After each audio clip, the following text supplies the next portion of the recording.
behalf of the Southern Delaware Alliance for Racial Justice, I want to welcome all of you to our town hall meeting on law enforcement, which exists to maintain public safety for all, but has come under fire for actions that speak more to danger for some, especially for Black men, women, and children who have grown to fear and distrust those who are supposed to protect them from harm.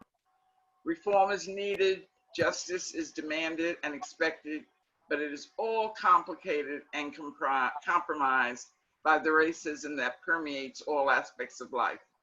One of our panelists, Matthew Horace, author of The Black and the Blue, comments that poverty, substandard housing, poor education, limited employment opportunities, and racism contribute to the environment of despair and crime, which in turn leads to a harsher law enforcement response, which in turn leads to a disregard to our expectation for public safety. Shortly, we're going to meet our esteemed panel who have a combined resume of over 75 years of law enforcement experience and observations. I mean, these are the experts. These young men know all there is to know at every level of law enforcement and criminal justice. So I think that you're in for a great evening of information. They represent the law enforcement system at every level from the perspective of multi-state experiences. They've been all over the country. So they speak on behalf of lots of organizations. But before you meet them, I want to introduce our moderators and our webinar hosts for the evening. I don't know if Calvin, we can see you, but Calvin is our host. He's responsible for everything technical this evening. He's the chair of the Communication and Social Media Committee for the Alliance. He's also the chair of Communications and Marketing Committee for the Cape and Lopin Educational Foundation. Bill Collick, one of our moderators. Bill, are you there? Raise your hand. Here. Has worked in the field of education for the past 43 years, from elementary school to higher education. He spent 20 years at Delaware State, 10 years at Sussex Tech, and 8 years at Cape and Lopin, where he was also the ever popular coach. He is currently serving his first term on the Cape and Lopin School Board. Kathleen Baker, our second moderator, is a nationally board certified teacher and is retired from the Alexandria City, Virginia public school system. She is currently active with many organizations in Sussex County that deal with education, the arts, and racial justice. She's an extremely active person. But before I turn the program over to our moderators, let me remind you, those of you who will have questions for the panelists, to write those questions in the question and answer site on the Zoom link, not in the chat site, in the question and answer chat. We will try to get all of your questions, but if not tonight, we will attempt to get responses from the panelists for later discussion. And with that, let me turn it over to Kathleen and Bill. Are you with us, Kathleen and Bill? Well, not hearing from them, I think we'll, Kathleen? Here she goes.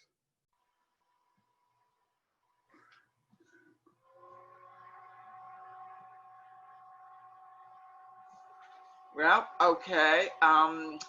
We're going to wait a little for Kathleen, but before we do that, so we can get started, now Kathleen and Bill were going to give us a little background on each speaker, which I don't have the fortune to have, and so I'm going to ask the men to. Well, I have it. I'm ready to go.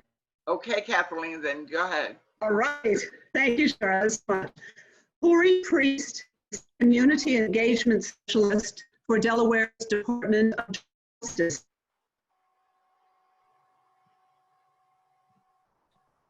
Didn't work, Kathleen.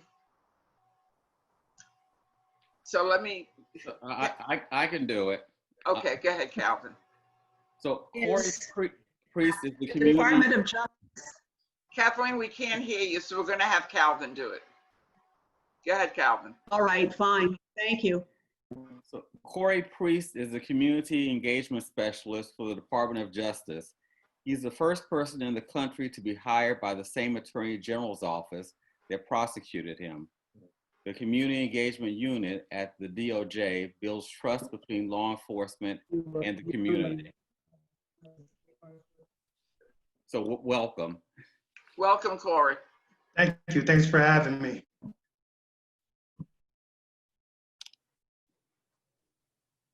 So thanks for having me this evening. So I want to, first of all, say a quote by Brian Stevenson.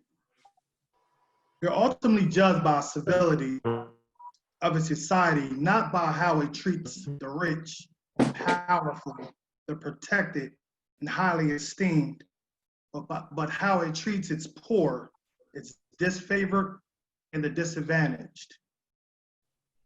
And I say that because, you know, in our criminal justice system where there is numerous amounts of folks that look like me, that act like me, that speak the same language as me, that's incarcerated, mass incarceration. And so we can talk about, you know, why that exists, but of course it exists through systemic racism, institutional poverty, and the poverty of our community. And so this panel, I will talk about some of the reforms that I wish to see, but also my experience in the criminal justice system. And my experience is a professional and personal experience. I've done time, I'm a convicted felon, former convicted felon. I now have a pardon and expungement, so my criminal record is wiped away.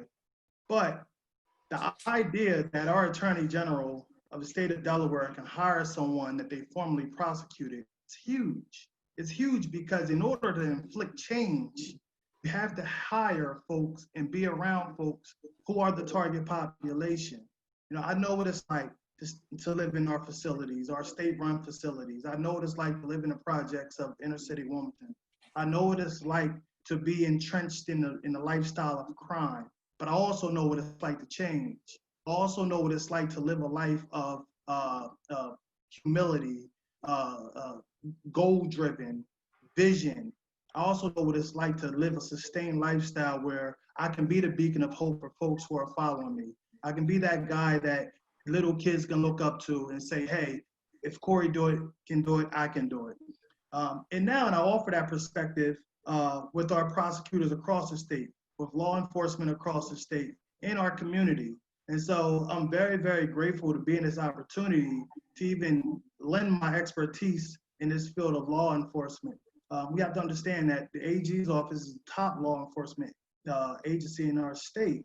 And to have me there and offer my perspective, the Black and brown perspective, the perspective of incarceration, the perspective of a not so great educational system, the perspective of hard time finding a mortgage and housing opportunities, a community filled with trauma. You know, I offer that perspective throughout the state, but in particular with the prosecutors and investigators and social workers in the Attorney General's office. So I'm grateful to be in this position. I'm grateful to offer my expertise, and I'm grateful that we have a great group of panelists and an audience that's going to listen to us and hopefully inflict change within our state. Thank you. Thank you for that introductory statement, Corey, and we look forward to your comments after all the introductions are completed. Let me turn to Matt Horace. And again, Matthew, the most I can say is you are the author of this wonderful book that I hope everyone gets a chance to read. But I'm going to ask you, in the absence of our moderators, to introduce yourself. Well, good evening, and thanks for having me this evening. It's wonderful to come back and participate in something that's so very dear to my heart. But also, as you all know, sometimes to know where you're going, you got to know where you've come from. I'm very honored and privileged to say that I attended Delaware State University, then Delaware State College. And it makes the evening that much more important, but also to be involved with people that I've known for over 30 years, and my fellow colleague and friend and teammate, Frank Burton, and his illustrious career with the FBI, and Bill Collett, who was my football coach at Delaware State University. You never forget your coaches. So thank you, Coach Collick, and thank you to everyone that we know, all our friends and coaches that are available tonight. So I look forward to an engaging evening. After we run the video, I'm going to make an impact statement, and I'm going to do a book read from some very important sections of the book, and then we're going to open it up for the evening. So thank you for having me again. I look forward to coming back and participating. Thank you very much, Matt. We look forward to the presentation afterwards. Coach Collick, I see you there. Are you ready to introduce Mr. Burton? You're on mute. You're muted. You're muted. There you go. Okay. Special Agent Frank Burton Jr. completed 22 and a half years of dedicated service, served as a civil rights expert and a hostage negotiator for the FBI. He is also a community activist and currently involved with the city of Wilmington as an advisor to the mayor as well as the police chief. Welcome, Frank. Thank you, Coach. Thank you, Coach. Thank you, everybody. I just want to first say thank you to the Alliance for having us. Thank you, Ms. Charlotte King, for coordinating everything and having us. Thank you, Calvin, for working through some of these technical difficulties. Thank you, Coach Collick, and thank you, Kathleen Baker, for having us. As Coach Collick said, I am a retired FBI agent, 22 and a half years. I was a civil rights expert, a hostage negotiator, part of the FBI's national recruitment team, as well as a media coordinator right before I retired in the Philadelphia division. I am originally from Chester, Pennsylvania. I grew up on the north side of Wilmington, and I too attended Dale State. And Matt, it's been 40 years. Next year it'll be 40 years. So it's just great to be on such an inimitable panel with Matt, and I know the Secretary, Nate McQueen, is trying to get on right now, and I've known Nate for about 30 years as well. And I understand their body of work, and we've worked all over doing a lot of different things. Corey, I just had the opportunity to speak with a couple of days ago, but I had the opportunity to sit on a panel with the AG last week, and she speaks so very highly of you, so I couldn't wait to be a part of this. I guess we'll wait a little bit later to talk about what we want to see in reform, or if you want me to say that now, I can do that, but I look forward to the discussion. Okay. Right. I'm going to introduce Colonel Nathaniel McQueen Jr., who is currently trying to get on, but he has headed the state police since 2013, where he has been committed to strengthening community partnerships, violent crime reduction, and leveraging technology to improve efficiency. The state Senate recently confirmed Colonel McQueen as the new Secretary of the Department of Safety and Homeland Security for Delaware. We're going to have to wait to hear from him, I believe. Well, Mr. Collick, I don't think he's been able to connect with us yet, so maybe we can proceed with the questions that you and Kathleen have. Okay. I know Matthew might have introduced himself, but I'd love to reintroduce him as well, if I can, at this time. Sure. Okay. Sure. Matthew Horace is the author of The Black and the Blue. It reveals the crimes, racism, and injustice in America's law enforcement. As a law enforcement and security expert analyst, Horace is a contributor to the Wall Street Journal Crisis of the Week column and has been featured on news segments such as ABC, CBS, NBC, BBC, MSNBC, and CNN International. In The Black and the Blue, he shares his insights and experiences as a Black man and a cop addressing systemic racism inside the profession and offering a blueprint for change. Thank you for that introduction. At this point in time, we would like to start with a video from Matt. Matthew Horace joins us live. CNN law enforcement analyst Matthew Horace. Horace is a former federal agent. Matthew Horace is a familiar sight to you. He is a 28-year law enforcement veteran, and he has authored a brand new book. It is called The Black and the Blue. It focuses on the issues of race, racism, and injustice. The overwhelming majority of people that come to work every day come to work to do a very noble and good job. But there are a very small percentage of officers that cross that line and create that tension that we see and feel in the communities. If that's all you ever saw, how could you ever trust what came out of the mouths of the police? It almost seems like every other day it's cropping up.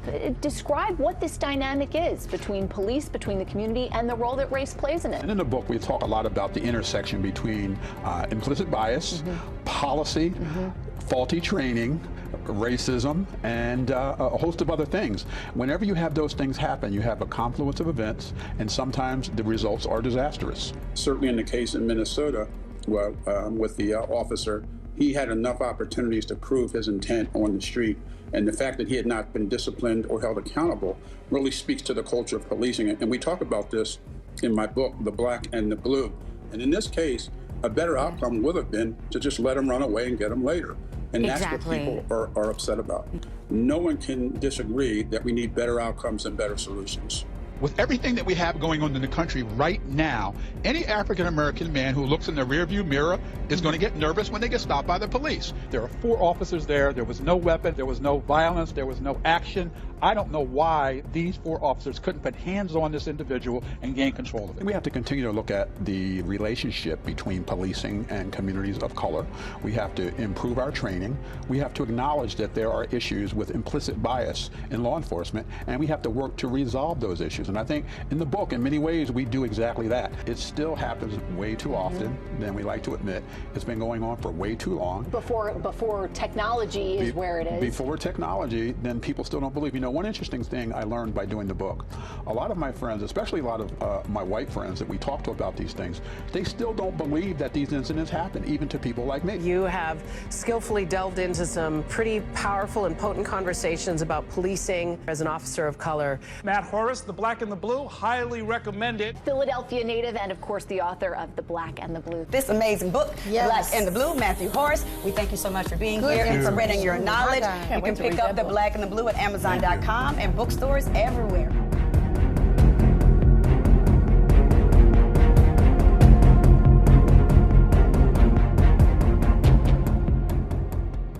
Thank you very much, Coach, and thank you, Calvin. I think what I'd like to do is I'm going to open up with a couple of brief impact statements, and I'm going to do a book read to kind of familiarize you with the tone of the book, and then we're going to open it up for some incredible dialogue. So my impact statement is going to be this: that while attending Delaware State University on a full football scholarship in 1982, I was home training for the following football season.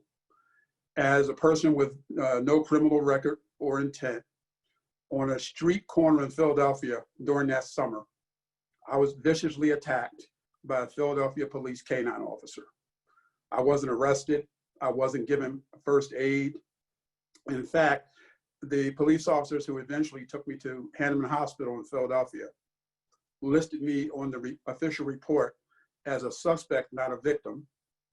They also indicated on the report that they didn't know how I received the injury, although, as you might imagine, they interviewed me and I told them exactly what had happened.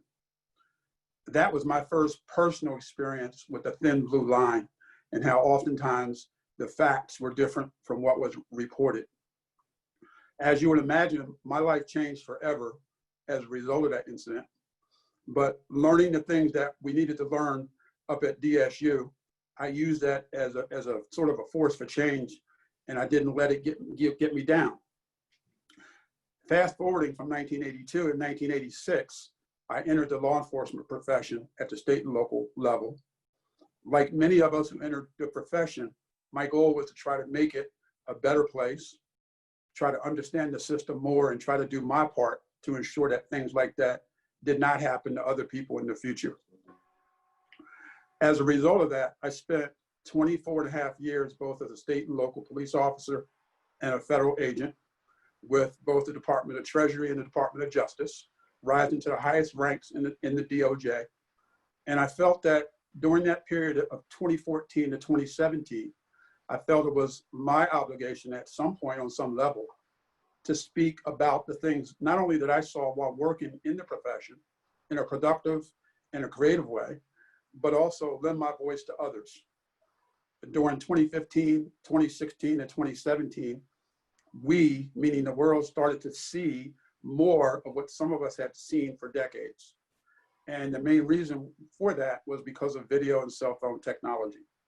So as astonished as the rest of the world was at some of the things that they were seeing with Walter Fields in South Carolina, with Michael Brown in Ferguson, Missouri, and recently with George Floyd in Minnesota, many of us knew the things that we had saw growing up in our communities. Certainly I did growing up in Philadelphia, and certainly others had. But now it was all right in front of our faces. So as a result of my opportunity to speak on national news on police use of force and security incidents, I thought it was a good idea to put pen to paper and starting to write about not only my experiences, but the experiences of others. So with that, if you would bear with me, I'm going to read several excerpts from The Black and the Blue to set the tone for our discussion tonight. Within the ranks of law enforcement lurks the dated and dangerous concept that cops don't tell on cops. This is why I decided to take on this project. If not me, then who else to help figure out what is really going on in law enforcement? For 27 years, I depended on law enforcement professionals, both black and white, to protect me from hurt, harm, and danger, or death.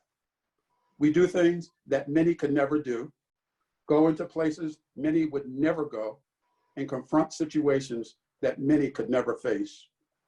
We routinely place ourselves in harm's way to protect the liberties of people we will never know or see. But as leaders, we understand that to address a problem, we have to acknowledge the problem. I don't know that most Americans even understand that we have a problem. I hope and trust that The Black and the Blue awakens Americans to the problems of racial injustice in our law enforcement community and our society, and helps address the problem. Like other Black men, I feel the frustration, humiliation, the fear, and the rage just knowing I am at risk for doing nothing more than breathing. As a Black man, I brace myself through every police encounter, whether I am a corporate executive, cafeteria worker, or computer geek, school teacher, or United States Senator, professional athlete, or architect, or a cop. So even as a cop, I am the Black child who was told by loving parents that no matter how absurd the reason for the stop by police, no matter what insults are hurled my way, no matter what degradation I'm subjected to, submit and comply so that you can make it home alive. As a career African-American law enforcement officer, I've literally lived on both sides of the barrel. My finger on the trigger 1 second away from using deadly force in one case, and in the next, as a Black man with a police officer's gun pointed at my face, a blink away from being killed. In writing The Black and the Blue, I entered this discussion from both sides. Consequently, I found that the crimes and injustices in law enforcement are about race, but also about more than race. We cannot pretend that the racism, prejudices, and biases we, Black, white men, women, native-born or immigrant, all carry are not issues within our society, hence law enforcement. Too often, misconduct by officers at every level of the police hierarchy is tolerated or condoned by a cop culture that places loyalty between cops ahead of our sworn oath to serve and protect the public. This is often referred to as the blue line. Officers many times fear the dangerous consequences of being ostracized by other officers. Most frustrating, when officers' bad acts are revealed, rarely are those officers held accountable. Implicit bias lives in our police departments just as it exists amongst our coworkers, families, friends, and associates. It affects us all and consumes some of us. We all have biases. Biases don't make us bad people, they just make us people. Unfortunately, when they are held by someone with a badge and a gun and the power to take a life, those biases can play out negatively, and people who shouldn't end up dead. Okay. Matt, thank you, Matt. I'd like to get a perspective on some of the things that Matt has talked about from Frank Burton at this point in time. Frank, if you would go ahead.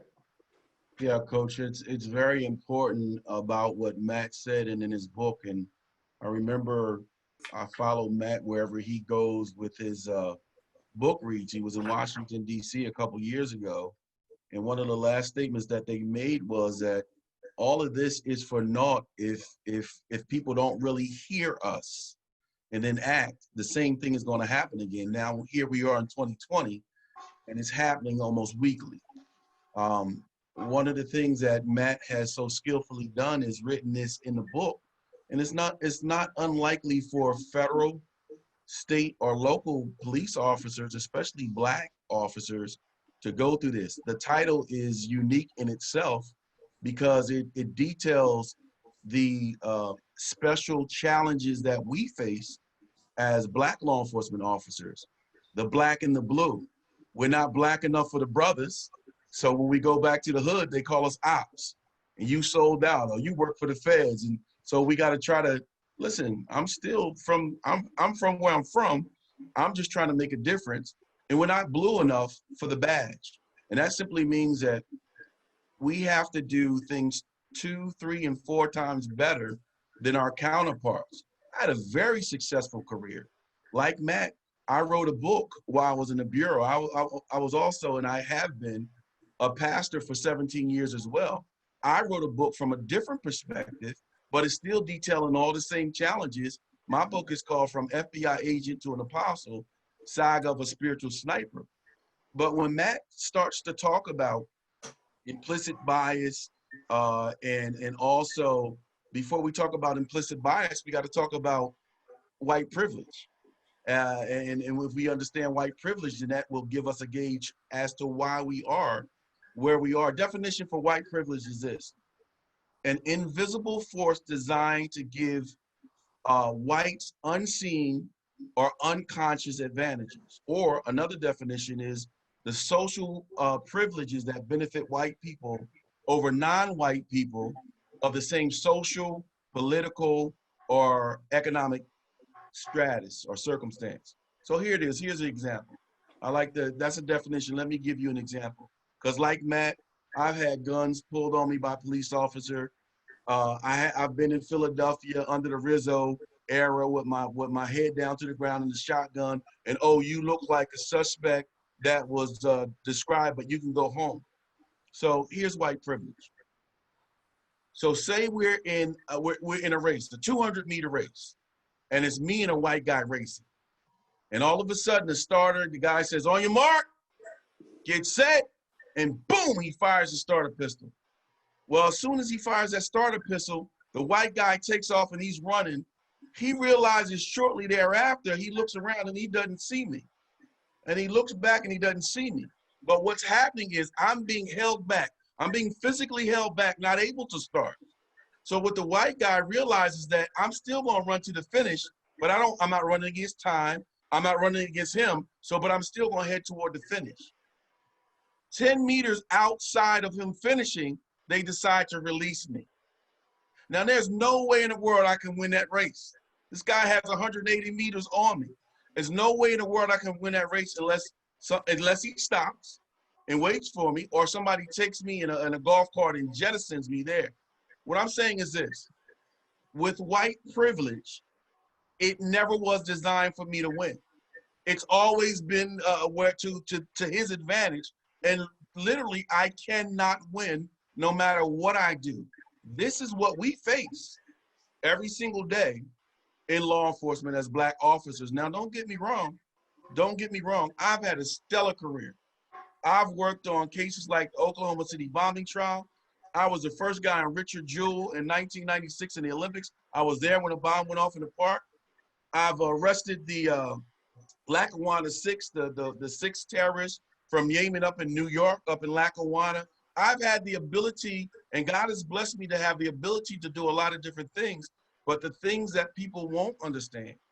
And Matt and I talked about this, and Coach Collick and I talked about this, and Corey understands this. What people won't understand is you'll see my accolades and you'll see my resume, but you don't know what it took for me to get there. Oh, right. As I was the media rep, the voice of the FBI for Philadelphia, you didn't understand that I had to go for that position 4 and 5 times, where my other counterpartners were getting it the first and second years that they were in there. So it is a drive that we have. And my motivation, like Matt, and I heard Corey say, and I'm sure Nate will tell you too, my motivation is I'm a doer. I don't want to just sit around and talk about the problem. I want to get inside, and I got inside the highest law enforcement agency in the nation to be able to create change. Now, I am not the end all and be all, but I know that I make impact. Thank you. Corey, you're in a very unique situation. Corey Priest, if we can unmute you. Corey, you're in a very unique situation. The very office that prosecuted you, actually you work for now. I would like for you to dialogue some about that, please. Yeah, so it's very, very, very unique. But it takes someone with the skill set to be credible everywhere, right? So I'm credible in the streets, up and down the state. I'm credible in a board meeting at Bank of America. And I'm also credible on the 7th floor of the State Building with investigators, prosecutors, and the like.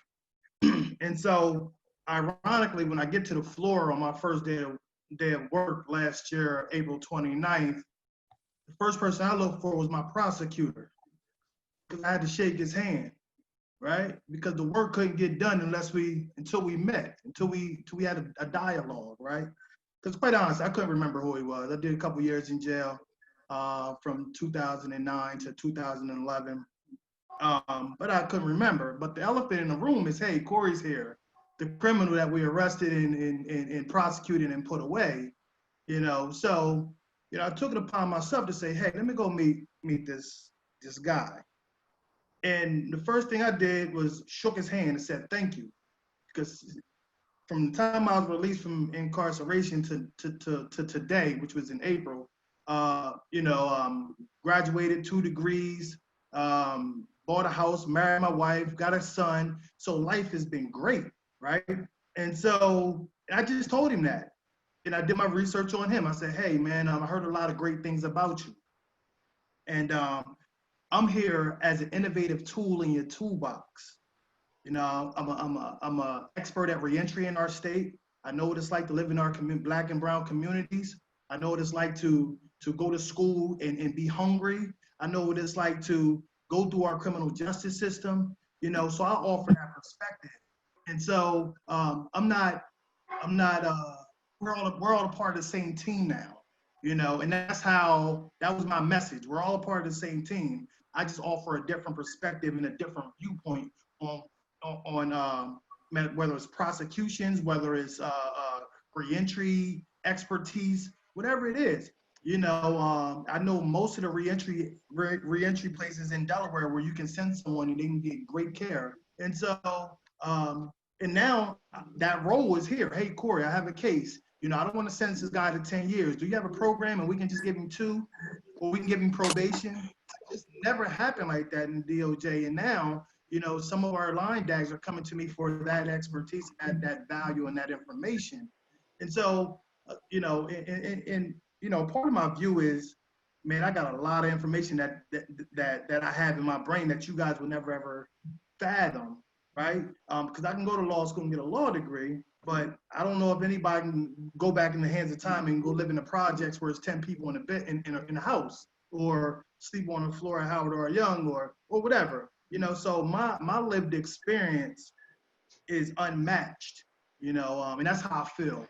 And so that perspective, and now, you know, I go to work every day knowing that my role is to build trust and respect within our community, law enforcement, the DOJ, but being credible, you know, being a credible messenger with the community but also being credible in our office and anywhere else that I step foot at is only valuable. It's only valuable to my people, you know, my Black and brown people who are going through the criminal justice system, who's looking for hope, you know. And I say one other thing is that our Attorney General Kathy Jennings was bold enough to hire me.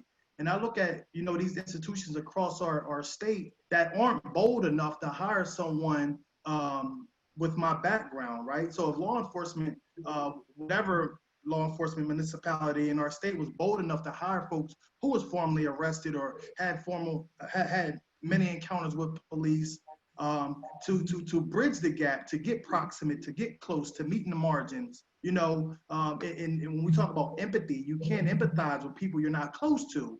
And their roles are not to get close with the people they arrest, you know, and so I want to be the beacon of hope. I want to be that face where, you know, the Attorney General can hire more like me, or WPD or Newcastle County PD or state police can hire more people with a like background. You know what I'm saying? So I love this role. Like, you know, some people ask me, are you the token Black guy? Of course I am. It starts somewhere, right?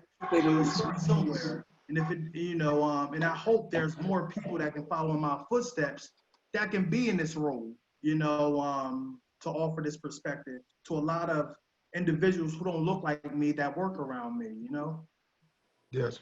Matt, I'd like to come back to you if I can. And I want to ask you, as an African-American father, we often talk about, do we have the talk? What is the talk? And if you've had the talk, why? So at this time, I'd like for you to talk about the talk. Right. Well, the talk is not the talk is not just a notion. I think the talk is a critical life imperative at this point.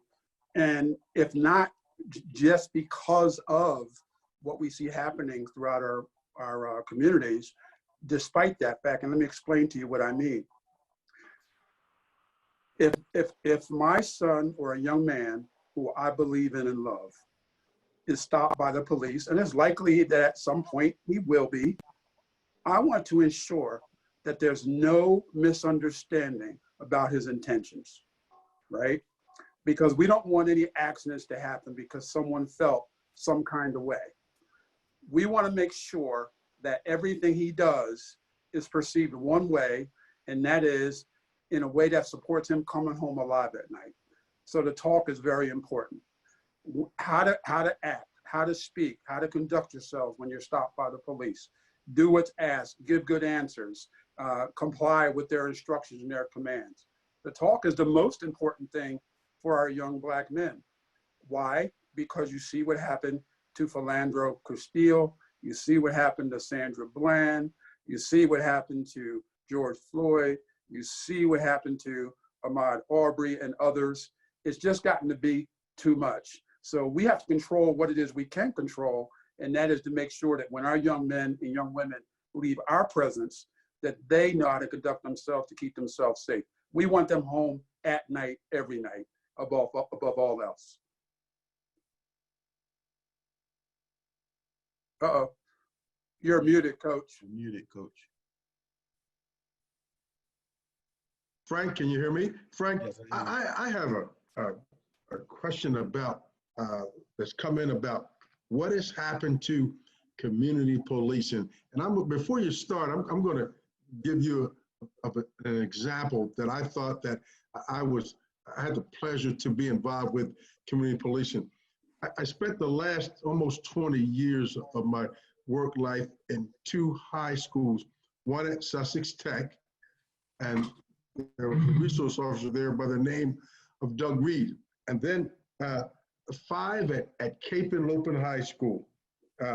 Brian Hopp, who was from a Caucasian guy from Pennsylvania, Bernard Miller, a local guy from Milton, Delaware, Hudson Keller, Caucasian guy, actually from Dover and the Twin, Tim Wolansky, Caucasian man, actually from Pennsylvania, and then Chad Harmon is there now.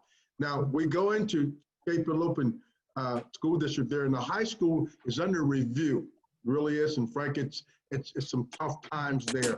And I'd be remiss if I didn't look at, in 5 years, we were able to go to Washington, D.C. and receive an award as a Blue Ribbon School and one of the best 300 performing high schools in the United States of America. But I'd be remiss if I didn't talk about those resource officers that we have that were guardians. They really were. They worked for us and with us. And I don't know what's happened now with community policing. And I'd like for you, and there's a question from the audience, to talk a little bit about community policing and what's happened to it. Yes, Coach. So one of the questions that I see, one of the first questions that came in from Drew was, is the Camden, New Jersey Police Department model one to be emulated? Well, I'll say this. I did my career in the FBI in Philadelphia, so I worked in Camden quite a lot. I worked on special operations, so we were all over the place.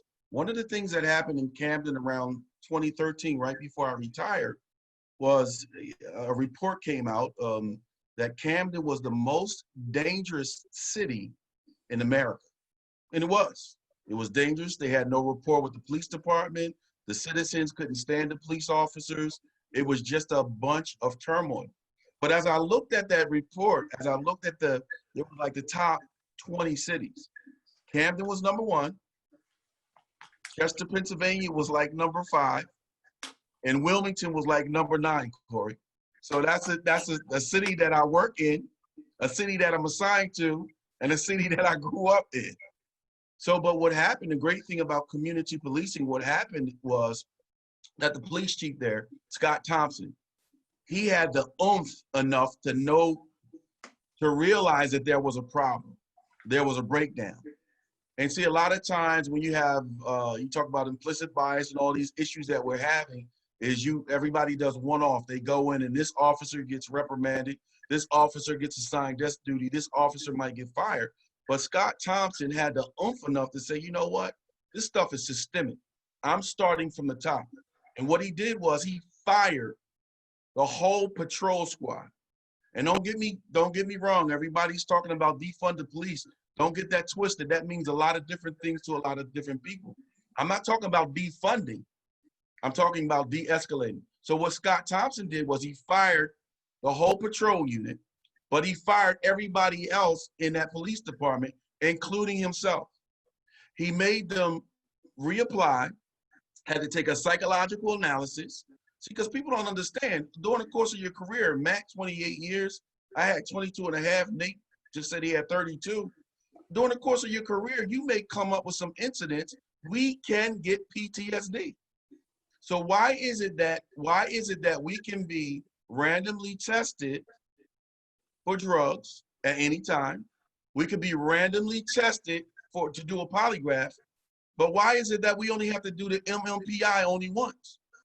I think that was part of my reform thing, is that we need to randomly get tested for that, because during the course of your career, you don't know what you may go through. So long story short, Scott Thompson fires everybody. He rehires those who are capable of making a change. And so what happens in the midst of not just defunding, but it's about de-escalating, he fires the whole command staff who systemic, who carry the old attitude that we're not guardians, we're warriors. We're going out here and our job is to just to annihilate the community. But what Scott did was he empowered the community by allowing the officers to be able to go out and de-escalate. So if Miss Charlotte was somewhere and parked illegally, and I could give her a ticket that would impound her car, by the time she got finished paying the ticket and getting out of the impound was $250, I could just sit there and say, you know what, Miss Charlotte, you know what, I'm gonna let you go, because what I didn't understand that Miss Charlotte might have been a single mother of 4, and if I impounded her car, that means she would have lost her job. And then you wonder why the people are angry with the police, because you don't come and you don't talk. part of community policing and at de-escalating is that you should have a rapport with the people that you serve. Too many places that I investigated had police officers who didn't live there, who didn't have any ties to the community. All they did was come in, arrest people, and leave out. Well, guess what? I'm gonna be pretty ticked off with the police too. If you have no rapport, if that's all you do. I need guardians. I need people that's gonna be vested.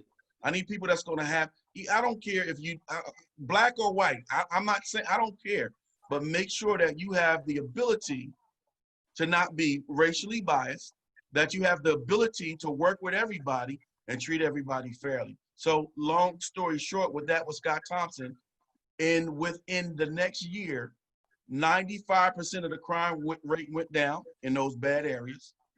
64% of assault charges went down. And it was just some ridiculous statistics that changed the whole atmosphere. But, Coach, it started from the top. You got to get those old attitudes out, because those old attitudes bring other attitudes that come down.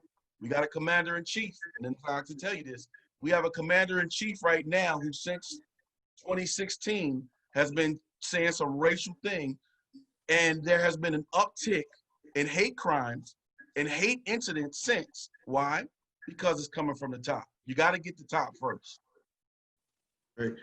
Matt, this one, I'm going to come back to you, and we talk about, and you've talked about that code of silence, and what are the steps to break that code of silence in police work?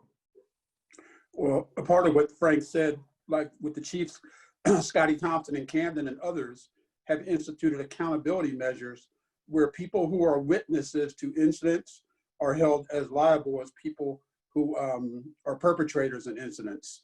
I know in New Orleans, the superintendent there a couple years ago started a practice where partners were asked to look out for partners. You know, that's where it starts.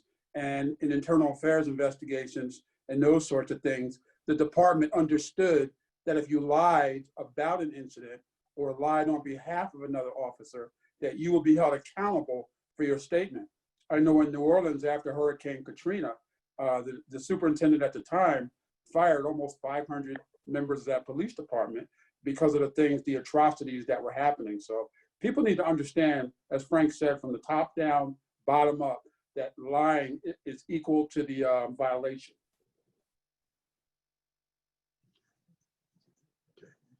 Okay.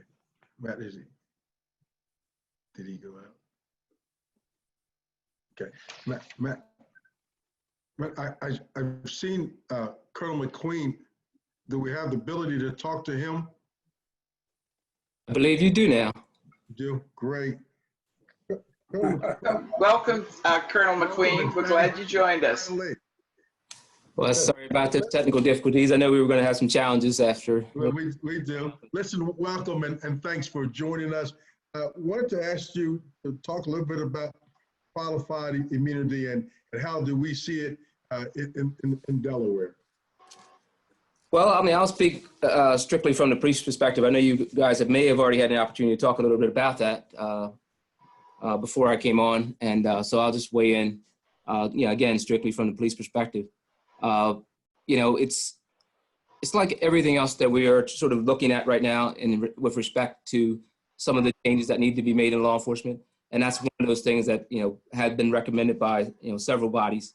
We've had recommendations from, obviously local groups, national groups, even at the national level, with respect to Congress. And so the way we sort of look at it from a law enforcement perspective, that was there for a reason at one time. Qualified immunity was placed in the law, essentially to protect officers from, taking an action and then being sued, civilly in their individual capacity.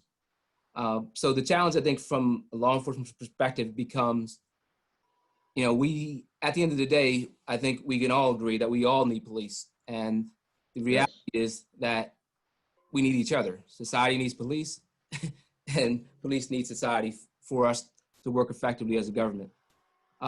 So with that, I think, we just have to be cautious when we move forward. I think if you look at issues like qualified immunity, you just have to be cautious with respect to what part of that goes away, right? I mean, right now, qualified immunity does not just protect police officers, it protects other government officials as well. So it's really becomes larger than police officers. And I think, again, you want police officers, you want normal citizens, everyday citizens to be a part of this profession.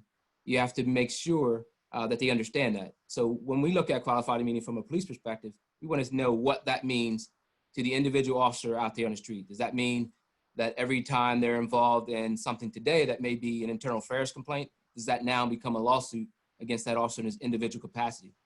And we also look at, from the perspective of, what law enforcement has been asked to do in this country over the years.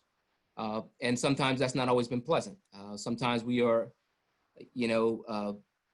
sometimes an arm of government in cases of some of our unfortunate history where police officers have been asked to do certain things in the event of civil unrest in the name of law and order.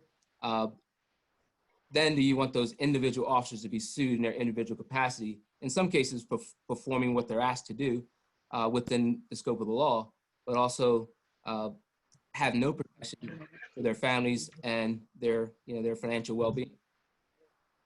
Okay. Is he still there? Okay.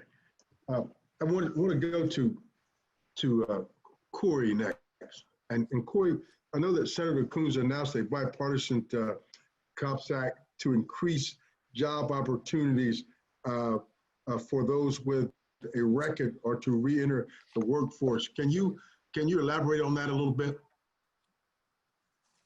Yeah, I think, and so I have on one of my reforms is better hiring practices. I think Frank hit it right on the nose with the psychological testing. It's only done at hiring, but not throughout the course of a career, and especially after some traumatic episode that may have happened while patrolling.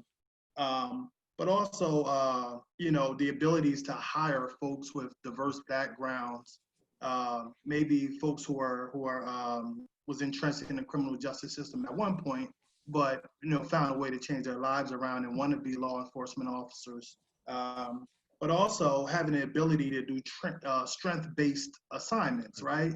I hear a lot of officers, that want to work in certain aspects of law enforcement. Maybe they want to be Miami Vice and, or maybe want to be the tactical unit. Or you have some who wants to be community police. But I don't know, and I think Nate and Frank can help me out.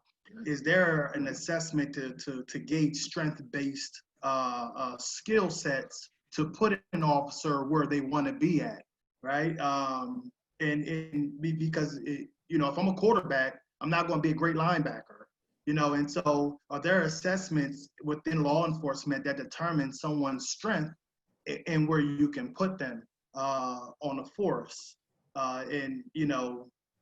Certain police jurisdictions says, hey, all officers are community police officers, which I don't believe in, but I think you put officers where they're strong at, where their strong suits at, where they want to be at, and with the proper attitude and behaviors and mind frames, they could be great officers. So the short answer is yes. I think there needs to be diversity in backgrounds. And not just exclude folks for making a mistake maybe early on in life. Colonel McQueen, Secretary McQueen, Kathleen Baker here with congratulations. Today is your first day in your new role. And to follow up on the last question, we have a questioner who says, I was discouraged from signing a complaint on misconduct. How do you bring citizens back into the process? And there was a little earlier repartee too among the panelists about civilian review boards. Is there anything of that, Colonel McQueen, Mr. Secretary, you'd like to comment on? Yes, ma'am. I don't know what the earlier conversation was, but I'll just speak strictly from, what some of the conversations have been in Delaware with respect to what do we have in place right now that is publicly available that does currently hold officers accountable, and the path forward to a civilian review board. Like I said, every one of these conversations are critical conversations, but it's also important that we get it right. So we look at the existing body that sort of governs, police misconduct, police decertifications, and that's the Council on Police Training. So the Council on Police Training, when you have an officer decertified in this state, that case is reviewed by the Council on Police Training to determine if that officer should be decertified. That process currently does work. So I think, we start with where we are, educating citizens about what we currently have, and then finding a path forward. When you incorporate, when you include the Council on Police Training now, that board consists of current law enforcement officers and some public members. Can you expand the role of COPT to include some additional reviews of police misconduct cases?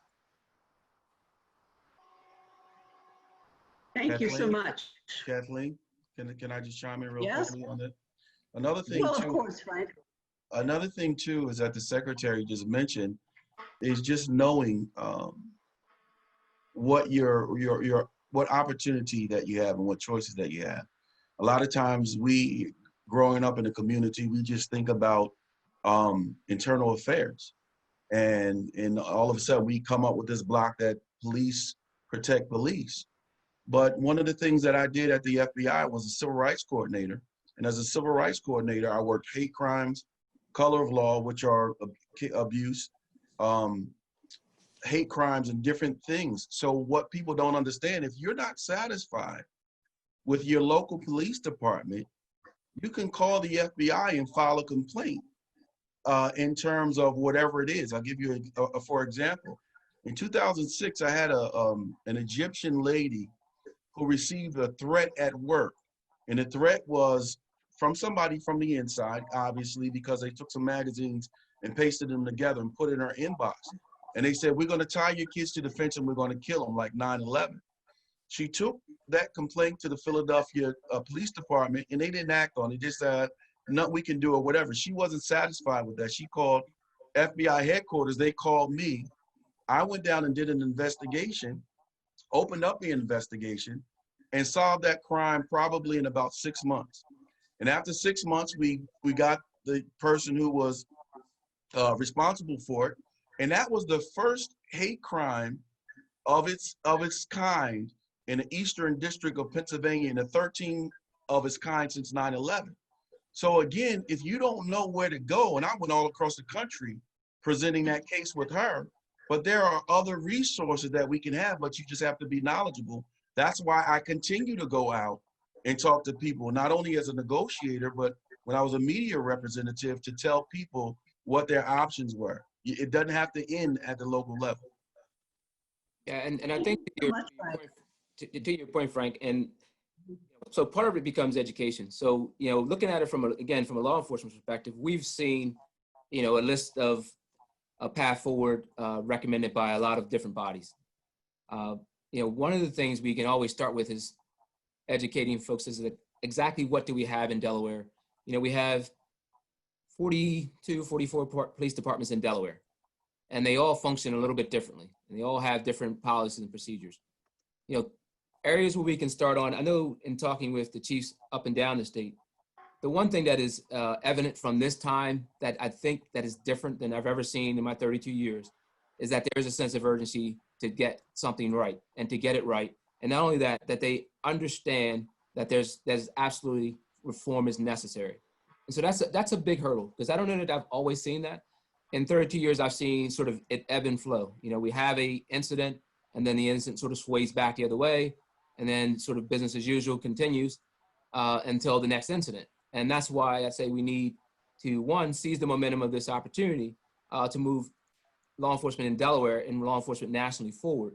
And like I said, I've never seen this sense of urgency on the part of the chiefs of this state to, one, not only to not wait for sort of these lists that come out from everybody that in terms of what they would like in terms of reform, but proactive steps that they can take on their own to move Delaware law enforcement forward, and proactive state, steps, much like the legislation that recently passed on chokehold legislation, also from the, the governor's executive order, that did certain things, but those are things that didn't require legislation, that wouldn't take, a year to implement. It didn't take 6 months to implement. It just took somebody just taking that step forward to making that decision. And so I know the chiefs have sat down and have come up with a list of all the things that they can do sort of in the immediate future that would, one, educate the public, make a lot more things transparent to the public, and then have that conversation on those things that are going to be a little bit more difficult to move forward. But it has to be a conversation. It has to be a two-sided conversation, and one where both sides are willing to listen and move forward. Matt, this is a question I'd like for you to start with, but I'd like for the rest of the panel to chime in as you finish talking. Matt, I've always believed that when kids or people who look like me don't see anybody like me making any decisions or in charge, they never think that they're able to do it. I think on the other side of that, when people who don't look like me don't see anybody like myself making any type of decisions or in charge, they don't think they have to respect you. What do we do as it relates to the amount of diversity of African Americans in police units, whether state, local? Frank, what's going on, and what do we do to get more people, more diverse people in police agencies?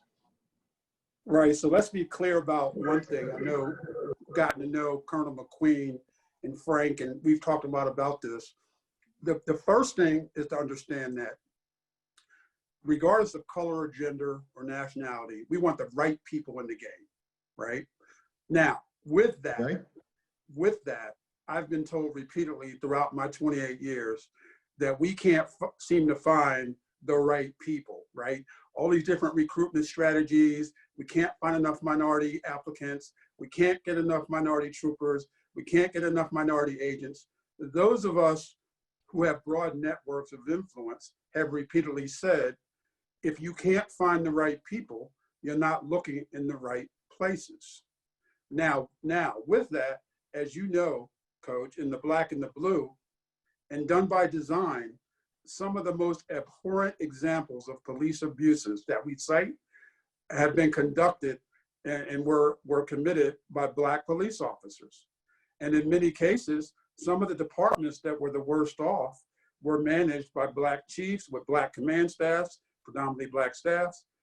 With that being said, to your earlier point, I belong to an organization many of you know called the 100 Black Men. And what we say all the time is what they see is what they'll be.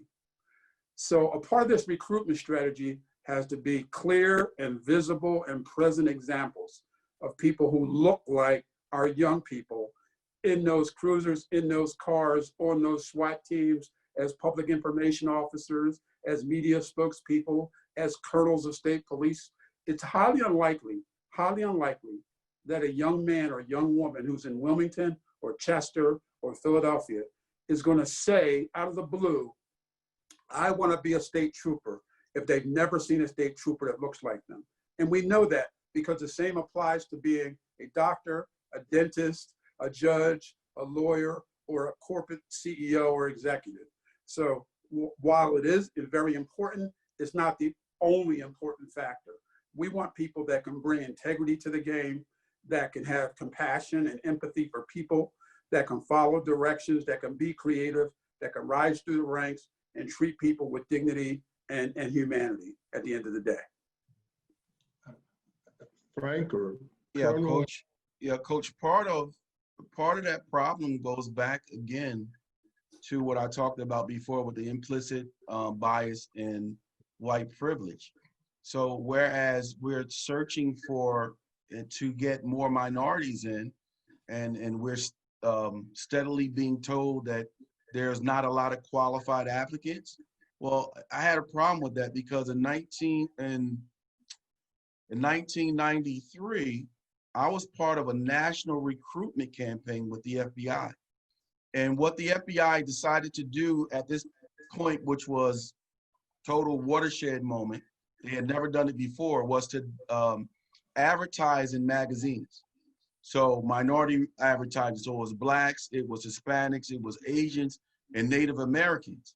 And the Bureau even frowned on this and said, nah, man, because if y'all do this, we're going to get all kind of crazy people to respond.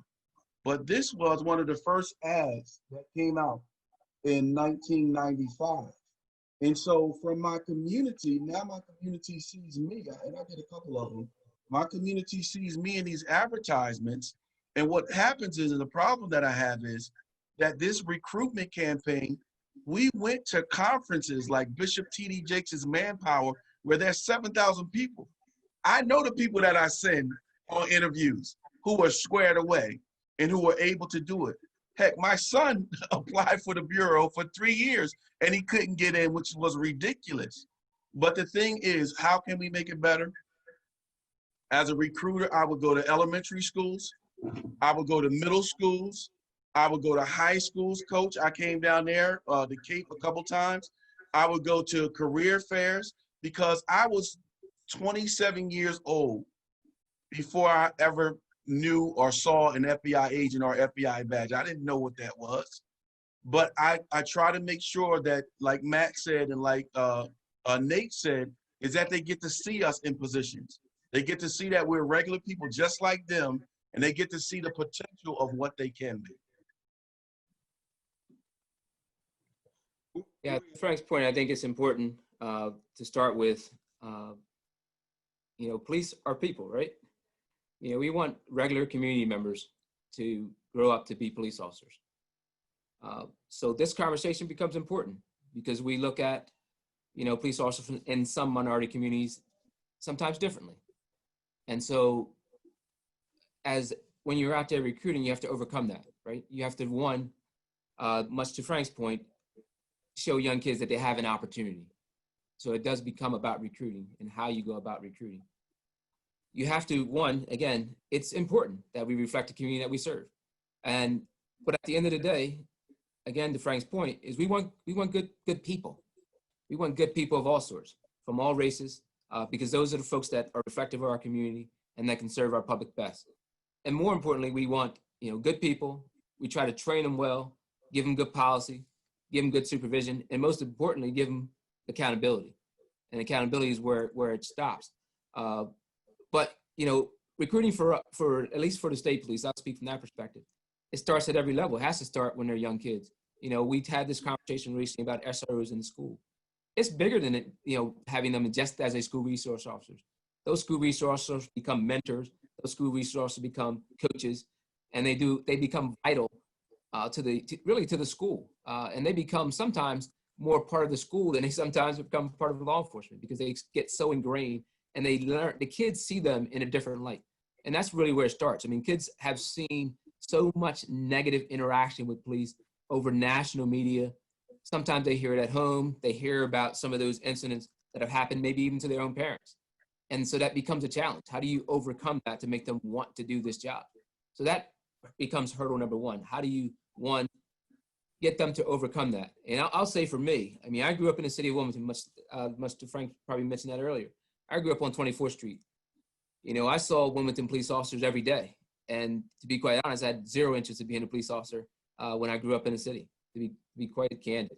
My first time I had a past mentor of mine that had become a state trooper. And I saw him in uniform. And sort of from that day forward, I said, I think I want to do that. And more importantly, I felt like, to your point, Frank, that I had the opportunity because I saw a person of color in that uniform. Not only that, it was a person that I respected and that was well respected in the community. He had gone to Wilmington High School, been an all-state football player, gained a scholarship to college. And so I looked at him as somebody that I wanted to emulate. And when I saw him in that uniform, I said, that's the job. And then I started thinking about what are the hurdles to me getting that job, because that becomes important, to Frank's point.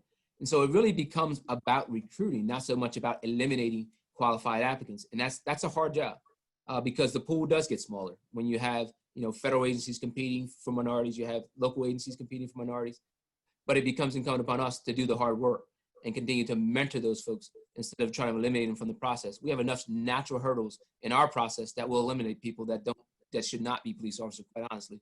But also you have to mentor them. Maybe they have some areas where they need to improve, continue to work with them. Maybe they're not ready to be a police officer this year, but maybe it's, maybe it's a PT test. Maybe it's the written test. You have to mentor those folks and have to get them through the process. And that's what recruiting is all about. We want them to want to be a part of us, but we also have to want them just as much as they want us. Colonel, while you're talking, Charlotte has a question, but before we get there, I want to commend you with so many resource officers. I'm going to say this, and I spent, like I said, almost 20 years at two places, one at Sussex Tech with Doug Reed, and then the other one at Cape and Lopin with, and I don't think you were here to hear it, with guys like Brian Hopp and Hudson Keller and Bernard Miller, Tim Wolanski, and now Chad Harmon. And some of them, again, diverse group, some Caucasian, some Black, and I'm going to tell you now, they were instrumental in that school going from being under review to actually being a blue ribbon school. So I concur with you. And somehow somebody got it right as it relates to oral boards and tests and the whole gamut, and then the training that to be a resource officer. So I want to certainly commend you on that. I really do. Can I piggyback on what the panel is saying for a moment? I agree with what you say, Secretary McQueen, about recruitment, but there is a problem right now, even after George Floyd was killed. There were subsequent killings, even though the country, the world was up in arms, but there were subsequent public killings. How do you recruit out now amongst the law enforcement that you have? Because I feel pretty secure in saying that there are still law enforcement people on the streets who are capable of committing these unjust murders, which has such a broad ramification in terms of the response. It leads to major protests. It leads to major conflict. Plus there's the whole fact of somebody dying. But how do you start the process of weeding out these people now? They're there. We know they're there. They may not be in Delaware, but they're there. Certainly in Mr. Horace's Chicago, as he writes about it, Chicago all of a sudden is not clean. Ferguson is not clean, and New Orleans is far from clean. I think every agency struggles with that. Again, we want good people. And there's, pockets of greatness everywhere, but there are also pockets of, officers that shouldn't be officers. So our goal, is to weed those folks out. And it starts with, one, self-accountability on the part of each every officer, but also every other officer out there. We talk about the duty to intervene. Well, that's already been in our policy, because we feel like if you see somebody doing something, whether that person's a police officer or a citizen, you should take some action. But it's a challenge because, again, we fight a national narrative, but we also know, there's 18,000 police departments in this country. And, one of the conversations I think me and Frank had is that, policing really becomes, in this country to some degree about power and control, right? So every citizen, regardless of your color, when you see those red lights in your rear mirror, you feel a loss of power because you now feel like you're under the control of somebody else. You feel like somebody else now has authority over you. So every person feels that. Now, what has become problematic, obviously, in this country is when we think that that traffic stop ends up differently for different people because of their color or because of their race or because of their ethnicity, that traffic stop now becomes something broader. So police in this country have, to some degree have always been used, sometimes by government, right? But it's always been sort of a power and control. So the thing I think that would help, holistically, and I'm not just focusing on Delaware here, but focusing on, 18,000 police departments that have 18,000 different policies that have, under different governments, right? Because, why do we have 42, 44 police departments in Delaware, right? We have all these local, individual, municipal agencies. We have a larger state police agency. Every one of those agencies is controlled by somebody different. So sometimes even at the local level, they may be controlled by a mayor or a town manager. And why is that, right? It becomes about sort of power and control. We want to have some control over our, our municipal government, over our citizenry. To make that better, you have to, one, again, look at policies across the board and make sure that agencies are, accredited, right? We talk about accreditation. You guys probably had that conversation already. But agencies that are nationally accredited have certain policies that they have to follow, rather it be policing themselves, rather it be police body cameras, rather it be any interaction with citizens. They have to continue to keep those standards up. One of the things we did as the state police is a few years back, we went to what they call the gold standard. Whereas, years back, the state police has been accredited since 1988.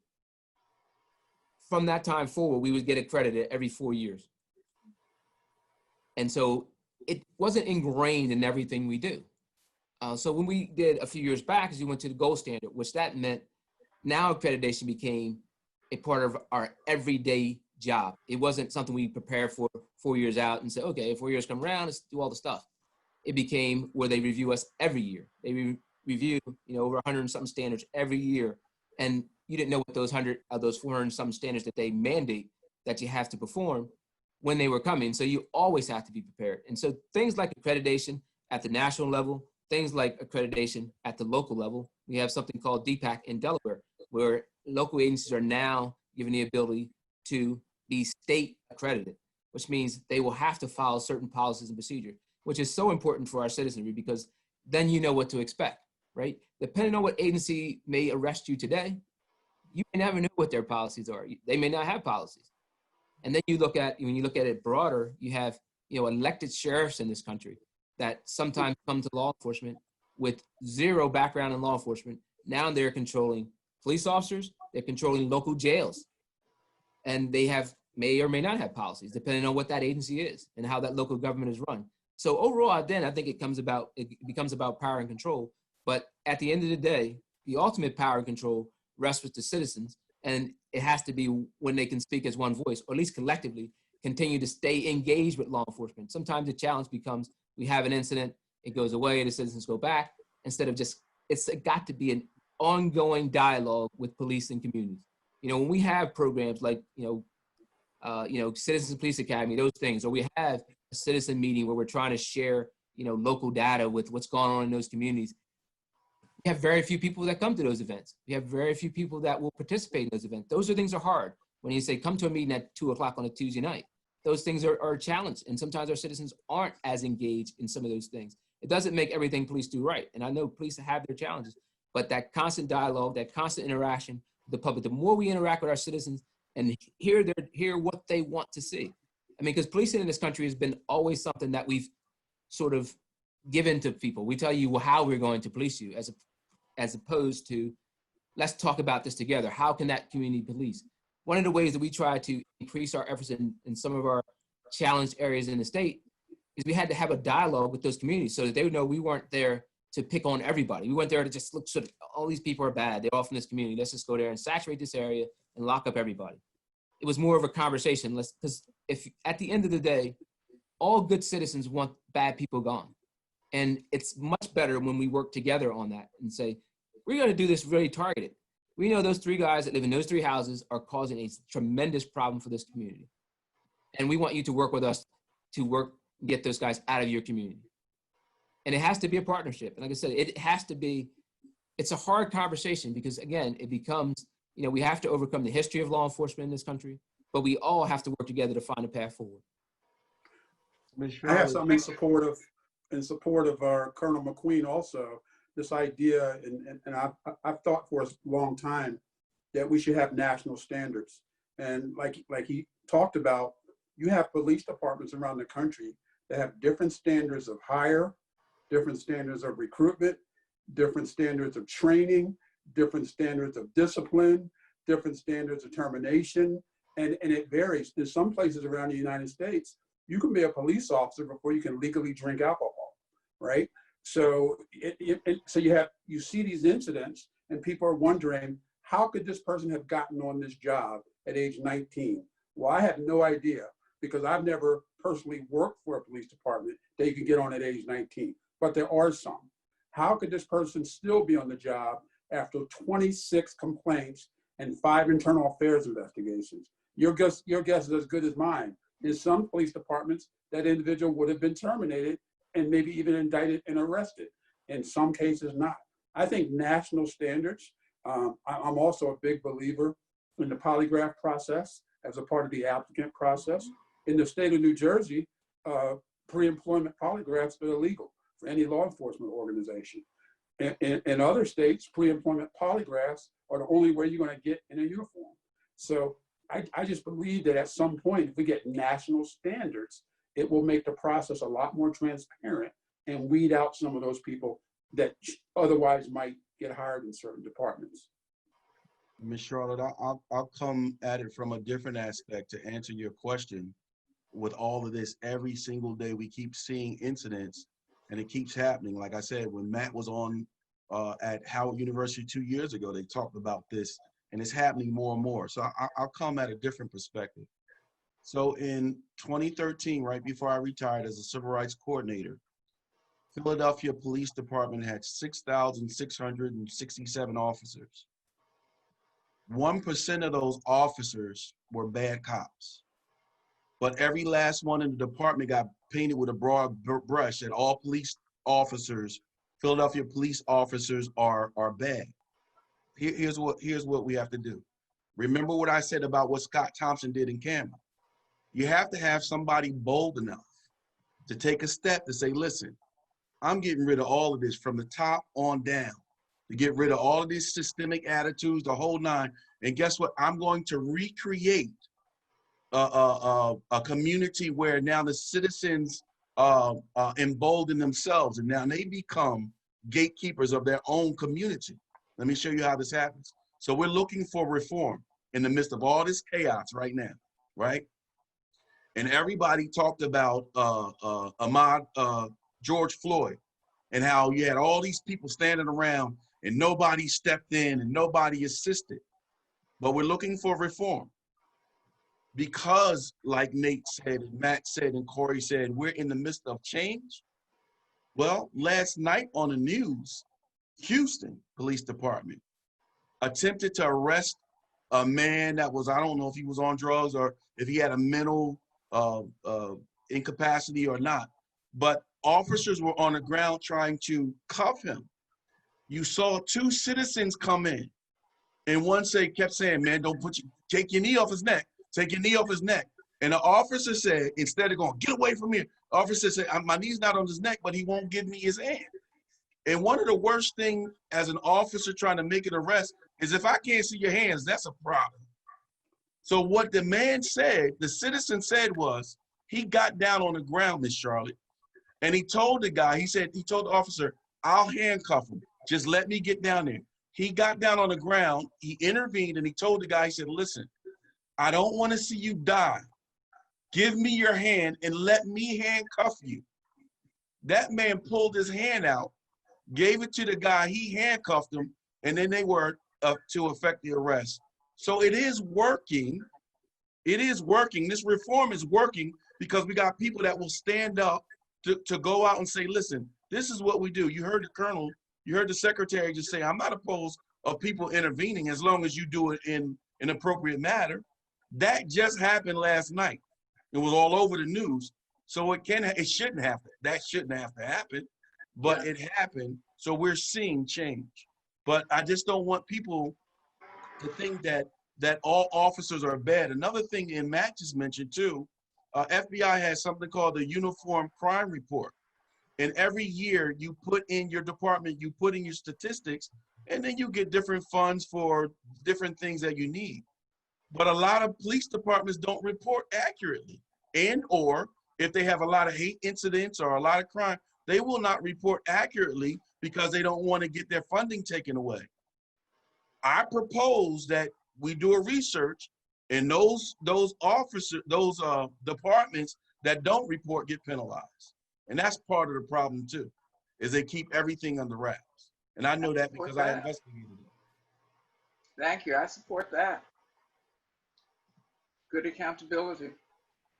Kathleen, let me ask you and Bill, do we have questions from the audience? Because we're getting close to the witching hour.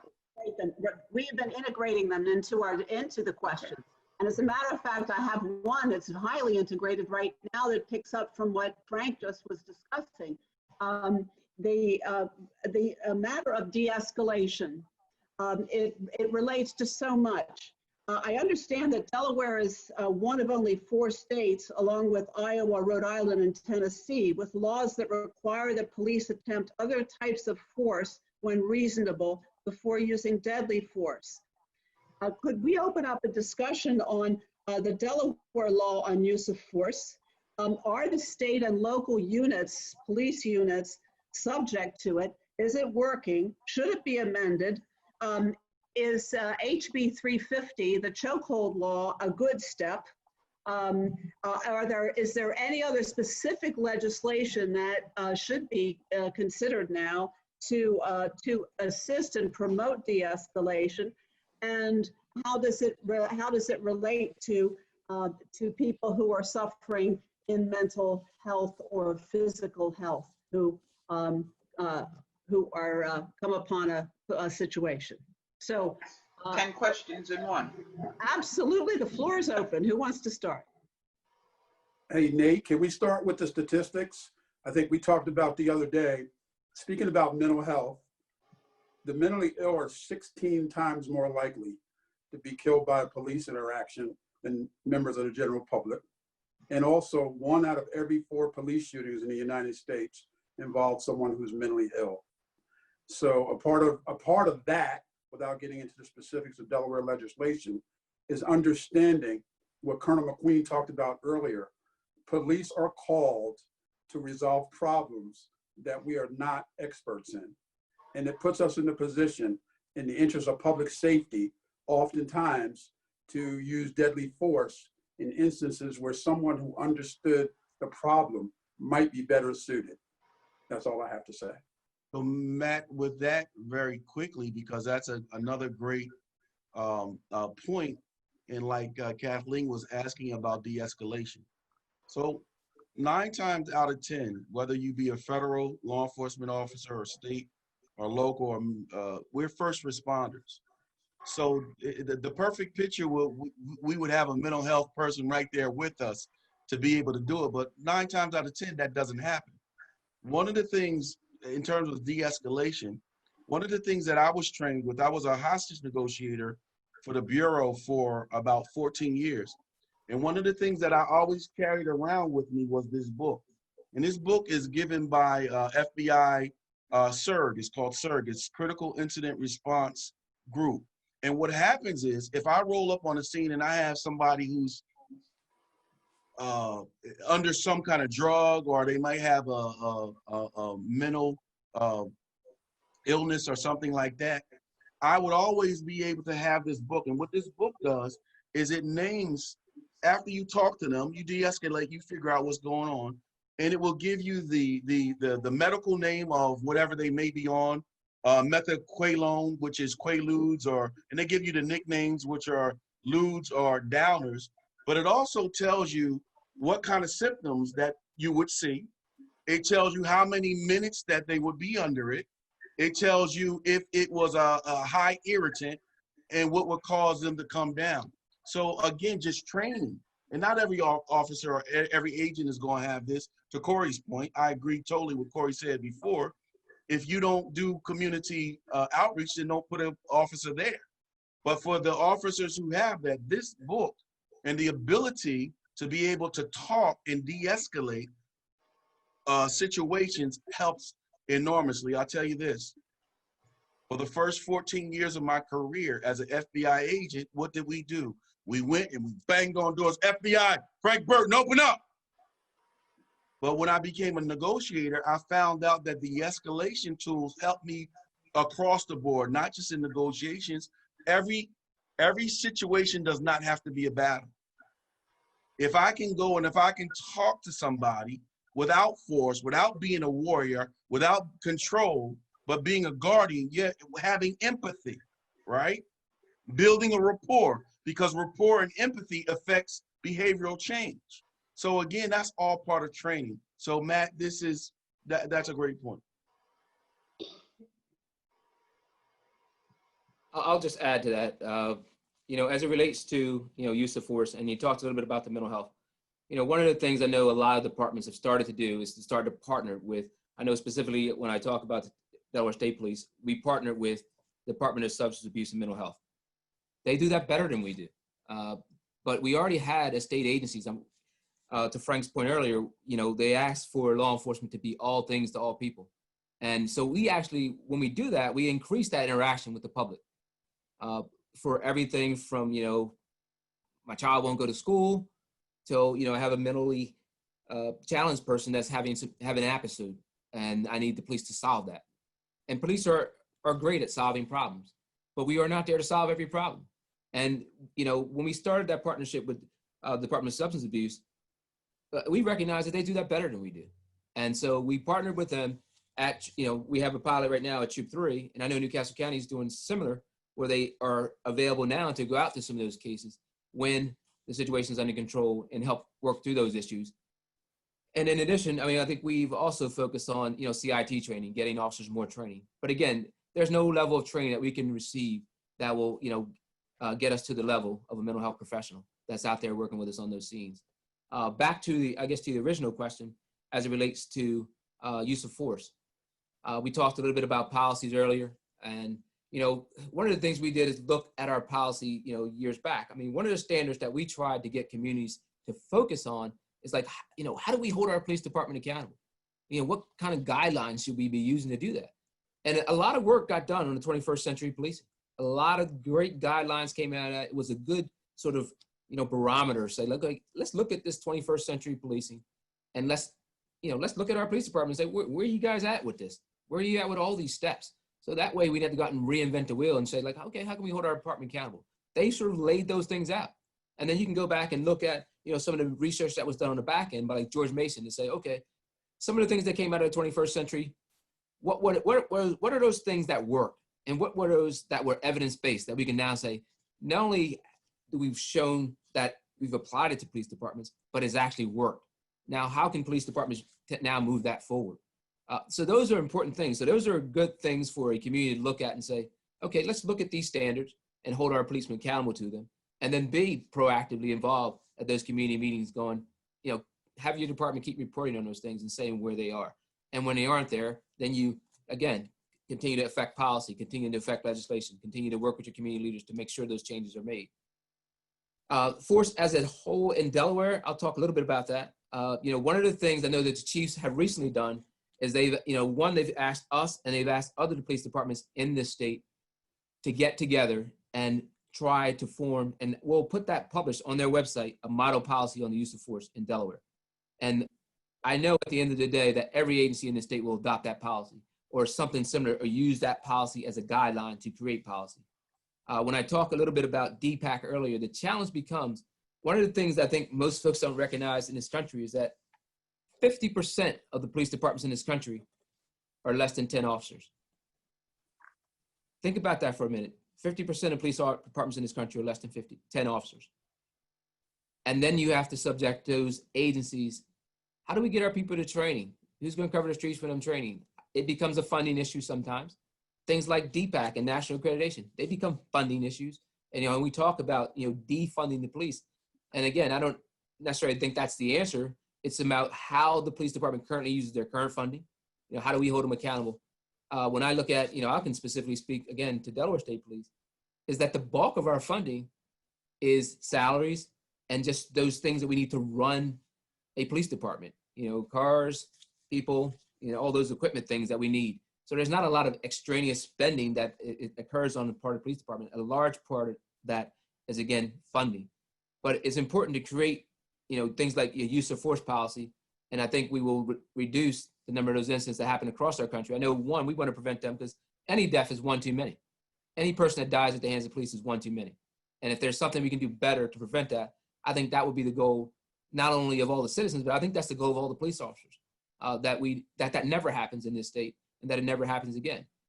And when it does happen, we have to have a way to resolve those issues without them becoming national issues. Because, we have communities now where if we haven't put in the work on the front end to, one, gain the trust of those communities, when these things happen, we have nothing to go back to. So when, one of the things that I wanted to focus on when I first became superintendent, was to focus on that community engagement, because it becomes all too important. Because when things happen, things like Citizen Police Academy, those people become, I know Ms. King, she was one of our honorary commanders. All those programs aren't there to sort of show, hey, this is what we're doing. They're to, one, educate the public, but not only that, but our hope is that they go back and share those things with other people in the community so they can become actively engaged citizens. The best and the most safest communities aren't communities policed by police officers. They're communities that are policed by themselves. And police just become a natural arm of that. Our goal as police officers, and Frank is there now, our goal at the end of the day is to retire as good citizens in safe communities. We're not going to hold these positions forever. Police officers aren't going to be police officers forever. They have to rely on communities to protect themselves, and that we share in that obligation to protect our communities. Matt, I'm looking for takeaways, and not only Matt, but the rest of the group as well. And Matt, in your book, you talk about that most Americans at times don't understand that we have a problem. When you talk about the problem of injustice in our law enforcement communities, and I like a takeaway from you about how we are going to be able to address this, about the of law enforcement in our communities. Can't hear you, Bill. You can't hear me? I think I got it. Not when you turn your head. Matt, can you hear me? Yeah, I think I heard the question also. Yeah. Okay, I mean, and guys, I'm really looking for takeaways. I'm looking for, we spent some time here now, but what are some things that we can do to help as it relates to make this a better place, because it's got to be made a better place. And if you don't realize it, then it's much of the same. Well, two things. One point I'll make, and another one I'm supporting Colonel McQueen. The first is we have to be all in. And if we've seen nothing else during the last 60 days, when you look at the demographics of protests, both throughout the United States and internationally, I have the hope that right now we're all in. Everyone wants something different, or most people want something different, right? So if that can be the case, and we can keep the pedal to the metal, keep everyone all in, I think we can get the change that we need, because this really isn't as complex a problem as people are making it out to be. Number two, to Colonel McQueen's point, and we point this out in the book, communities have to be a part of creating the type of policing that they want in their communities. It can't be the police establishing the cadence. The communities have to be involved. They have to be wanted to be at the table, and they have to demand the type of policing that's necessary.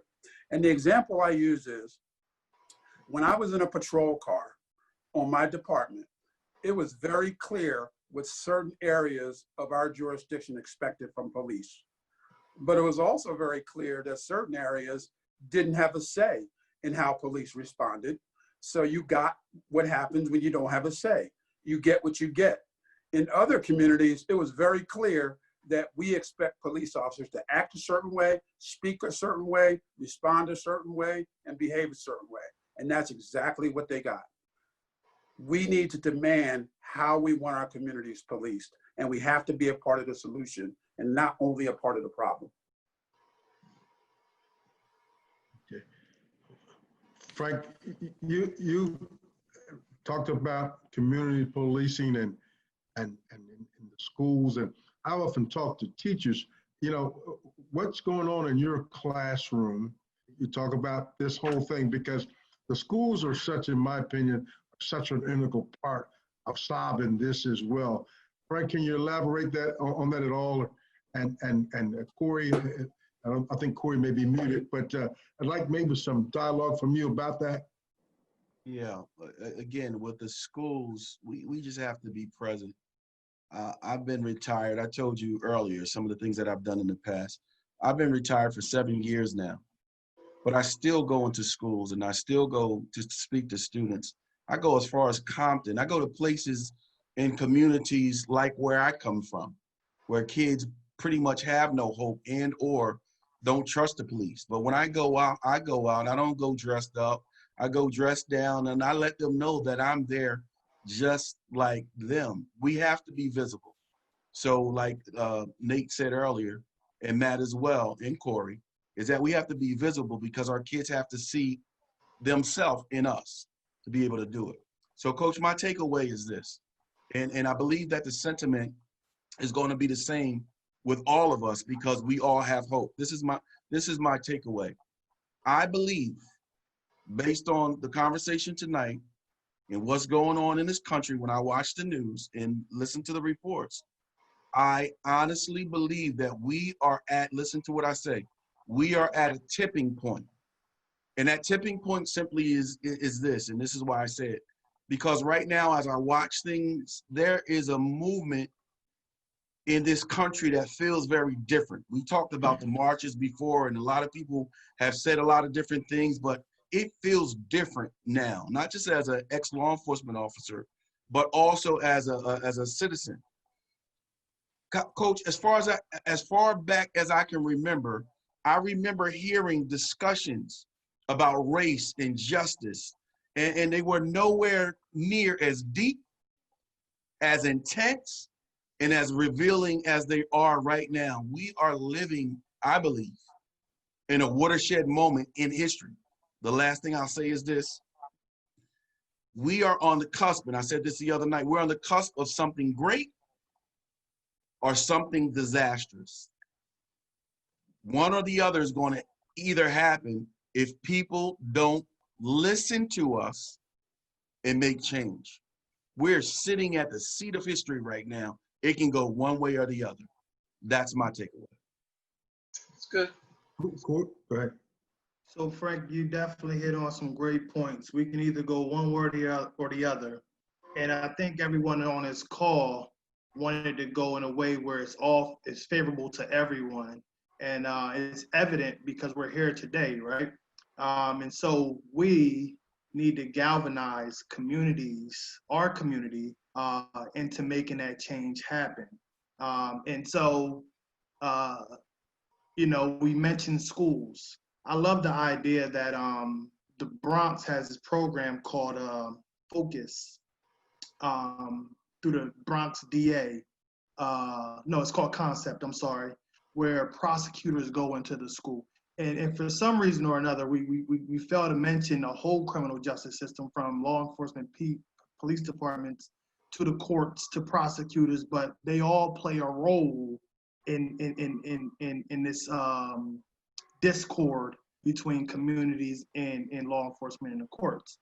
And so I love the idea that I can bring Black and brown prosecutors into some of our most at-risk schools so the students can see others that look like them to inspire to be lawyers and judges and court officials, right? When I was growing up, I didn't see any lawyers. I didn't see any Black police officers. I didn't see, but now I have the capacity to have children see the faces of Black and brown folks in our court system so they can kind of emulate in some of our alternative schools that no one are touching and going in and speaking and talking about, different ways to live life. And so I think we start at the community level. We have to start at the community level and galvanize our community to do something different with respect to this crime and shootings that are going on across our state, but also trusting and believing and respecting officers and our law enforcement. Colonel McQueen, any takeaways from you? Oh, absolutely. And I think I'll say it starts with these types of conversations, hard conversations, on not only policing, but those hard conversations around race. Police are just a microcosm of society. So if you have, certain things that happen in society, whether it's, unconscious bias and all those things, we have to attack those issues across the board. And you're starting to see that nationally. Like somebody said, this is a watershed moment, and I think it absolutely is. And not only just for policing, but I think for just race relations in this country, and a path forward has to start with looking at the broader society. because, you know, again, we're a microcosm society. So if there's a certain section of society that has race issues, they're going to bring those issues right to policing. I mean, our job when we hire is obviously to weed those folks out with background investigations and polygraphs and all those things. And not only that, again, accountability by themselves and accountability by their federal officers, supervisors, and across the board accountability. But we have to have, you know, again, those critical conversations around race and look at our larger society embracing, you know, everyone equally across the board. And I think it will also, you know, transition into better police relations and better just relations, everybody's everyday job at work, not only police officers. The other thing I would say would be, again, I talked earlier about actively engaged communities. They have to, one, continue to educate themselves. Police have, one thing we have done is a terrible job of educating the public about why we do what we do. You know, so that becomes that mystery. And for whatever reason, police have held on to that like we're doing some secret thing. And that lends itself to the distrust of police as a whole. So police have to do a better job of being more transparent, but more importantly, the public has to do a better job of finding out that information, because some of that information is already publicly available. You know, we talk about decertification. We talk about COPT. COPT meets, those meetings are all public. Every time an officer is decertified in this state, citizens can go and find out. They can write down those names. They can be there. They can be present. Those things are already available. And, you know, we have to continue to educate ourselves before we can find a path forward. And we reflect back on our history, but then we have to get up to the point, where are we now? And then how do we find the path forward? We find the path forward by educating ourselves, continue to get everybody actively engaged, and don't let anybody sit on the sidelines. Because there will be agencies that will sit on the sidelines. Well, you know, as long as they're not doing it to me, I'm fine. And change is hard. Change has been hard. You know, folks say that police departments don't change. Well, I'll attest to the fact that in 32 years, we've changed a lot. But we change when we're required to change. We understand that as an agency, if we don't change, we won't exist. You hear those calls about defunding the police, that hits hard. That hits hard to every police department, because they say, we won't exist. You know, I worry about the young officer that takes this job, whether they be a minority or not. And they say, you know, do I want to do this? Do I want to have this scrutiny from the public every day? And my answer to them is, yes, you do. You want to have that scrutiny because we have to be held to a higher standard, because you're entrusted with a great power. And with great power becomes great responsibility on the part of each and every one of our officers. But we have to have, again, a two-way conversation with that being the public and the police have to work together. It's not one side. We are one and the same. You know, Sir Robert Peel had it right. You know, the community is the public are the police, and the police are the public. And we have to keep going back to that, because somebody at the end of the day has to police this country. Whether that be, you know, how that policing is done is where the citizens come in. And that's where the dictation has to come from the citizens and an actively involved community. So how are we going to police and how we find a path forward? And we have those resources already available to us in our communities. We have, I don't know an agency now. I mean, we talk about, at every level within agencies. There's not an agency probably, you know, federally or at the state level that hasn't had some minorities in positions of power. But they have to be able to affect change when they're there. And they have to continue to, again, when we take these positions, whether they be in positions of power or just actively involved with law enforcement, the biggest change, I think, comes from being part of it. And if we discourage our kids from being in law enforcement, that becomes a double-edged sword, right? Because then we don't have kids that are interested in this profession, and then we can't to affect change holistically as a society. Yeah. Let me say to you as moderators that Kathleen Baker and I certainly appreciate your time and effort and what you have done here this evening. Before we go, Ms. Charlotte King is going to take us out as she got us in. I do want to say to anybody on this this forum, the thing to do is to get out and vote, and I'm going to say that. Ms. Charlotte. Thank you very much. Gentlemen, all of you, Nathaniel, Nate, Frank, Matt, Corey, I just, on behalf of the people who attend, on behalf of all of the Alliance, I want to thank you for your time, for the information that you've given, for the experience that you shared, for the recommendations that you made. And what I'm going to encourage us as citizens to do, I'm going to ask all of us to stay on course, because that's what I heard all of you pushing, that we stay on course, that we help to resolve the problem by being active with our law enforcement and in our communities. To truly mourn the deaths of George Floyd and so many others, we must honor them by committing to real change. We must not remain silent, but speak up and speak out about this malignancy of racism that has kept us as a divided nation and has kept us separated from each other.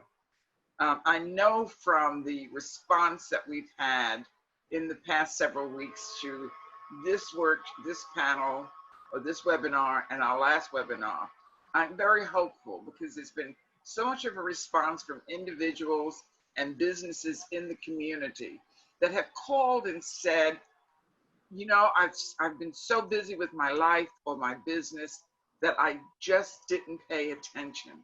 What can I do? What can I do to keep the conversation on racism? What can I do to look at my own self?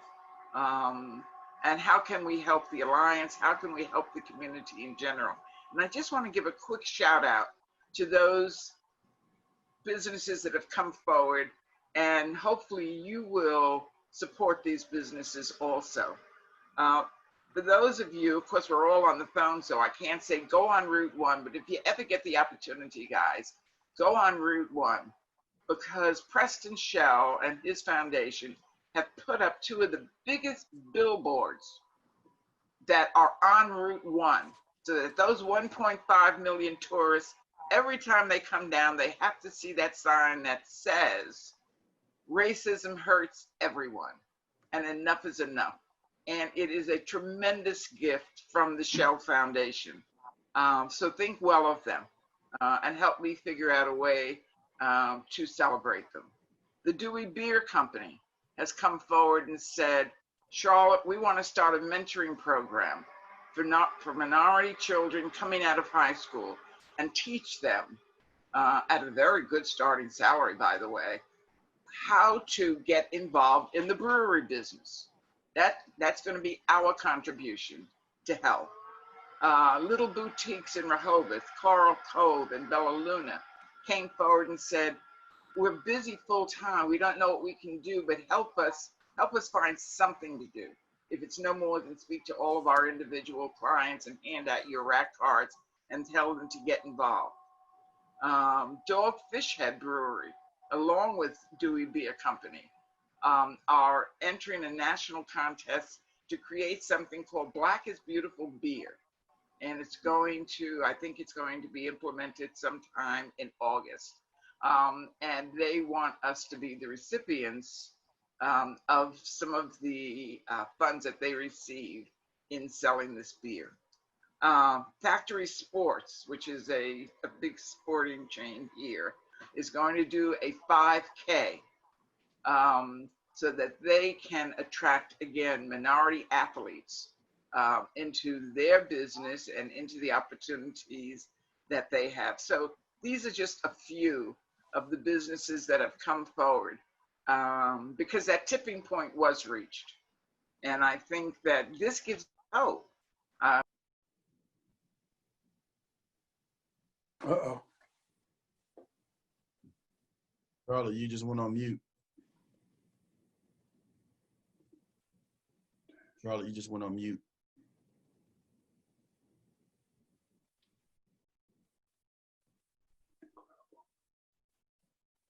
Somebody's way of saying, Charlotte, you've said enough. So for the evening, I have said enough. But I thank you. I hope that this is not our last conversation together. I know, Mr. Horace, you'll be coming down if we ever get rid of shutdowns. And Mr. Burton, Frank, I hope I'm going to go get your book because it may be worthy. I mean, it is worthy, I'm sure, of further discussion. Thank you. And we have a wonderful book club. So I know that Mr. Horace's book has already been presented in our book club. And Frank, we're going to present your book in our book club, which is the only diverse in terms of gender book club in the county. And so I'm sure they'll look forward to reading it. Kathleen and Bill, thank you so much for moderating. I truly appreciate it. And Calvin, I know you're there someplace. Thank you for keeping us online. There you are. Thank you very much, all of you. And we'll see you at the next town hall meeting. Thank you. Thank you. Good evening.